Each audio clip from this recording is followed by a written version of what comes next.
السلام علیکم ناظرین، آج کل ایک نیا کھیل کھیلا جا رہا ہے۔ آپ اپنا گھر یا پلاٹ بیچنے کے لیے پراپرٹی ایجنٹس کے پاس جاتے ہیں تو آپ پراپرٹی کے کاروبار کی دنیا کے رڈار میں آ جاتے ہیں اور آپ اس سے لا علم ہوتے ہیں۔ گھر یا پلاٹ بیچنے والوں کے ساتھ نئی طرز کے بھی مسائل مشاہدے میں آئے ہیں۔ انویسٹر خاموشی کے ساتھ معلومات کی وجہ سے گھر یا پلاٹ فروخت کرنے والوں کے ساتھ موکل لگا دیتے ہیں۔ مقصد اس کی مجبوریوں سے باخبر ہونا ہوتا ہے۔ زیادہ دولت کمانے کے لیے پراپرٹی کے کاروبار کو مختلف پروسیس میں تقسیم کر دیا گیا ہے۔ سٹیٹس کے حساب سے مختلف طریقے اختیار کیے جاتے ہیں۔ کچھ کو بیانے میں پیسے اور کچھ کو بیانے میں موکل دیے جاتے ہیں۔ خوشحال لوگوں کے لیے بیانہ پیسہ اور مجبوری میں گھر یا پلاٹ بیچنے والوں کو موکل دیے جاتے ہیں، اور مجبور لوگوں کو مزید مجبوری سے ڈپریشن کا مریض بنانے کی کوشش کی جاتی ہے۔ اور جب ریٹ گرانے کے لیے وقت ضائع کیا جاتا ہے اور اس کے گھر یا پلاٹ کے نقائص ہی نقائص بیان کیے جاتے ہیں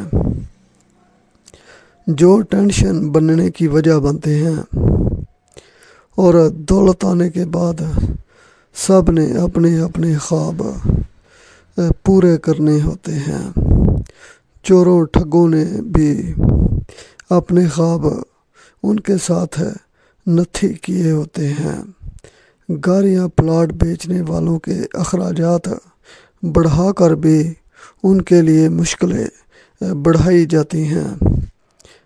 پراپرٹی خریداروں کے گروپ میں شامل خواتین گھر بیچنے والوں کے گھروں میں خواتین تک پہنچتی ہیں اور اپنی کاریں اور اچھے لباس دکھا کر متاثر کرنے کی کوشش کرتی ہیں، اور گھریلو خواتین کو احساس کمتری میں مبتلا کرتی ہیں۔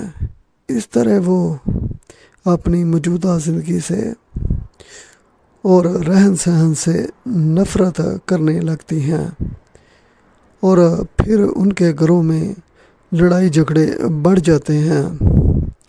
گھر فروخت کر کے جو دولت ملنی ہوتی ہے وہ سب کے خواب پورے کرنے کی امید ہوتی ہے، اور جوں جوں وقت گزرتا جاتا ہے رویے تلخ سے تلخ ہوتے جاتے ہیں اور آپس میں بد کلامی سے ہاتھا پائی کی طرف بڑھنے لگتے ہیں۔ جس طرح شادی میں تمام مسائل کا ذمہ دار گھر کا سربراہ ہوتا ہے،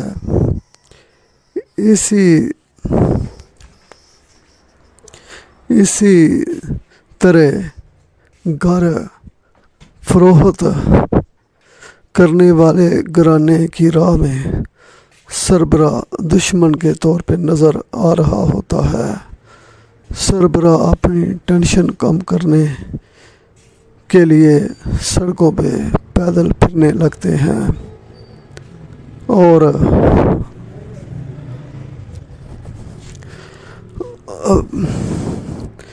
پھر پراپرٹی والے اس کو پاگل مشہور کرنا شروع کر دیتے ہیں۔ سکون کے لیے وہ گھر سے باہر نکلتا ہے تو اسے ذہنی ٹارچر کیا جاتا ہے۔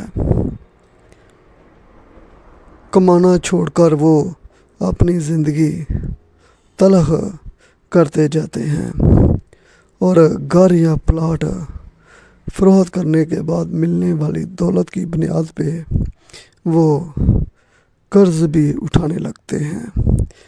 پلاٹ کی نسبت گھر بیچنے والے کی پوزیشن زیادہ حساس ہوتی ہے، کیونکہ گھر کی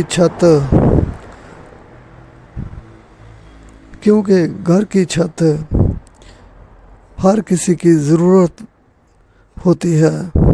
بیانہ میں موکل کی وجہ سے لوگ بے پردہ ہو گئے، ہمسائے اڈاری مارتا پرندہ سمجھ کر لا تعلق ہو گئے۔ معاشرے نے مکار لوگوں کی طاقت دیکھ کر خاموشی میں امان پائی۔ مریض لوگ ہارٹ اٹیک کا شکار ہو گئے، اور کچھ لوگوں کو خاموشی کے ساتھ میٹھی نیند سلا دیا گیا۔ جب فریادی محل میں آنے بند ہو گئے تو بادشاہ کے لیے امن ہی امن ہو گیا، اور دشمن کے سر تک پہنچنے تک اسے حالات کی خبر ہی نہ ہوئی۔ بیانے میں ملے موکل کو کنٹرول کرنے والے گھروں سے شروع ہو کر خاندانوں کے خاندان کنگال کرتے گئے، اور صحافی حضرات، شاعر حضرات اپنے اشعار میں ہر دور میں وقت کے مسائل اجاگر کر کے فرض ادا کرتے گئے۔ گھروں کو جو چوہے، دیمک، ہوائی مخلوق معیار زندگی کو بدلنے نہیں دیتی، بے حس لوگ اپنے مفاد کا کاروبار اپنائے ہوئے ہیں۔ پہلے کاروبار تباہ کرو، پھر اونے پونے خریدو، اور پھر اسے کامیاب کر کے مہنگے داموں بیچو۔ ان ذمہ داریوں کو ادا کرنے کے لیے مختلف سطح پہ مختلف لوگ کام کر رہے ہوتے ہیں۔ پیٹ بھرنے کی فکر میں مفاداتی شادیاں اور مفاداتی طلاقیں ایک نیا کلچر متعارف کرا رہی ہیں۔ محنت کی اجرت کی بجائے پورا اس کا اکاؤنٹ ہی ہڑپ کرنے کی کوشش میں ہوتی ہیں۔ 1985 کے الیکشن سے نئے سرمایہ داروں کا دور شروع ہوا، جو آج ہر کاروبار پہ غالب ہے۔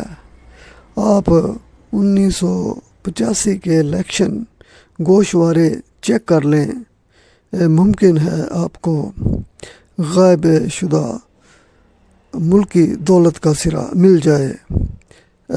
مصنوعی پارٹیاں، مصنوعی جلسے، سب کا بوجھ عوام کے سروں پہ روئی کی گانٹھیں بنا کر رکھ دی گئی ہیں، اور اس پہ آہستہ آہستہ پانی ڈال کر وزن بڑھایا جا رہا ہے۔